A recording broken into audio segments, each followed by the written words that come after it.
Yon flanè qui ta vive États-Unis décidé bay madame ni yon surprise. Frappé, kouri vin wè ki yes, lè yo gade se monsieur qui pull up sou yo. Ah, m'pa besoin di yo. Madame nan te tellement content volé sou li accolade. Mes amis, c'était un bon retrouvaille. On yo pat ka kembe la joie. Traîner malet entré, petite fille kouri vini, yon sel grain nan yo te genyen, c'était accolade. Ti moun ki nan la son yay, bien frais, bien campé. Ti petite lan c'était DG nan tête maman lak papal. Les moun pa wè kek tan toujours gon ti moment pour y a parler. Petite fille en vin offri papa lak maman li yon verre jus d'orange pour glacer gorge yo. Maman te tout profité à poter papa à plainte. Ou konnen les ti jeune fille commencé dans l'âge cholité, te commence à bay ti problème nan question remen. Même côté à papa relé li di vin mettre dehors là pour m'pa laver. Maman te dit plutôt pas laver vrai. Papa a dit moi même m'a prédit pour me prendre soin ou même avec maman, m'pa besoin di nou. Des fois m'konn pas ka lever tellement fredi en red l'autre bois. Même oblige à bay blanc l'air parce que m'gen nou la faut que moi dépenser. Ça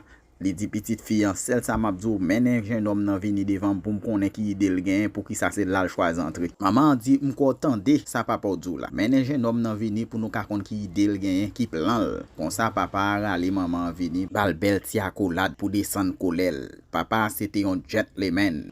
Yon jour après, grand jour arrivé, ménage la décidé pour te tête les vini représenter. Li accompagné ak yon mafia pareil. Depuis nan route, y a fait répétition arrangement comment yo bral river sous papa à maman pour yo blo mayo pour yo ka bon sou yo. Rive dans portal la frappé, mettez gentillesse belle fille guide yo comme ça, c'est demoiselle là qui vient ouvrir. Li content ouais ménage li. Pas besoin dire, c'est belle accolade, peser le prend poil. Après ça li virer pour faire zami en ouais Jean Manzé en forme, Jean gen écrasé sous lui. Après ça le présenter zami en Manzé. Li dit mais c'est meilleurs amis m'frère colonne moi. Demoiselle là dit enchanté, m'content reconnaître tout. Même côté a li fait yo entrer en dans salon la caille. Les mettez au chita, ménage la dit chérie, moi même en pile, c'est toute vie mouillée. Il dit bébé en passant, ou vivre dans une belle caille oui. C'est dans femme nouye ou bien c'est caille pa. Demoiselle la répond li dit papa me rentre hier, il vient avec l'argent côté la acheter caille là, mais c'est dans femme noté kounya caille la pral pour nous. Ah zizi monsieur bat. Zami en tap teke bokot li, fait ouais Jean gen bagay cher dans yon caille. Ah même côté a demoiselle la relé maman la papa pour yo vinn faire connaissance là. Maman paraît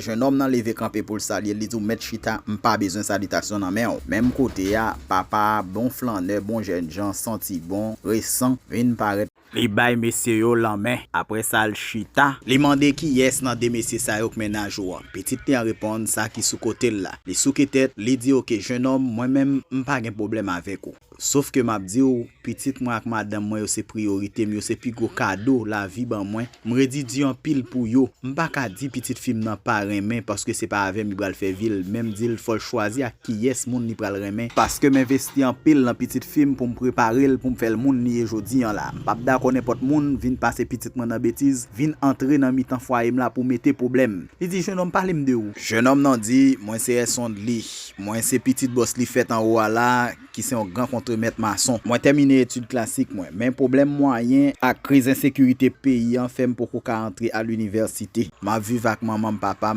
et puis avec deux trois sem dans caille là moi pas un monde qui pral ban nos problèmes m'a prête dans limite moi et puis m'a agi dans respect pour petite fille nous papa répond li dit me souhaite aucun promesse il dit chérie autant de ça dit seulement ou là voyager pour moi maman dit moi même côté me veiller jeune femme avec jeune garçon les au plus pleur prend téléphone yo parti sous moi là pas même rendre compte d'un ba mais forme figi nèg ça bon gen ti moun ça là pour me laguer là mais quitter ti moun nan fini avec université le comme ça n'a décidé on bagay papa a dit bon calme je pense que jeune homme kembe promesse c'est ton plaisir me souhaiter que et toute bagarre aller dans l'ordre avec discipline yo bail la main rencontre la terminée jeune homme nan levé là les ménage là al conduit le mettre le dehors même côté ya papa continue dit maman moi même ça me ka dou dans bagay ça voyager kembe boulon serré maman dit OK chérie mais on connaît pas ka veiller on ti moun vrai Marie a ralé madame nan vini li ba l'affection belle accolade monsieur bon côté pa yo rivé dans route yo saisi yo dit en moi gadon kay gade gens moun ça vivre tout pas tant de ti fille dit comme ça papa l'entrer encore pour tout acheter kay ça mon cher nous pas ka faire zéro dit base me connaît son intelligent et c'est pour ça me devine avoir qui ça n'a fait monsieur dit mon cher me getan gen plan moi men yo n'a fond jan nous entrer men nous prend comme ça nous pas ka quitter pour ça passer c'est meilleure façon pour nous lever à base ici dit base depuis nous fin prend comme ça n'a tout laguer pied nous dans l'autre pays l'été bon 1h du matin côté que demoiselle là nan bon parler dans chambre li tap dormi maman là papa tap dormi tout même côté ya gen des volets qui vini dans caille là wap gade pou wè nèg yo kap entre dans la cour pa tête mi. Grosse stratégie ap mette pour nèg yo entrer en dans la cour.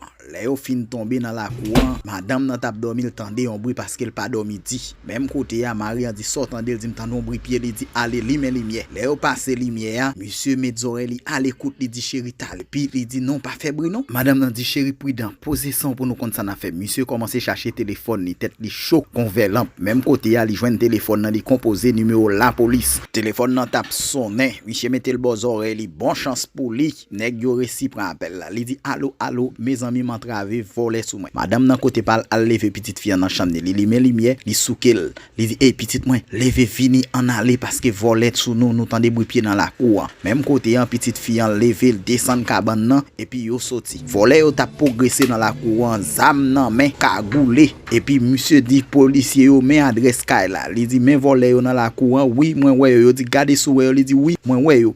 Li dit qu'on ça pressé river mi ba adresse là. Même côté a volé yo paraît yo dit ah, bagay la compliqué. Moun yo tap konnen un mauvais moment. Zam sou yo. Yo fait pas parti fi enlever te men lan letan kou moun kap adoré.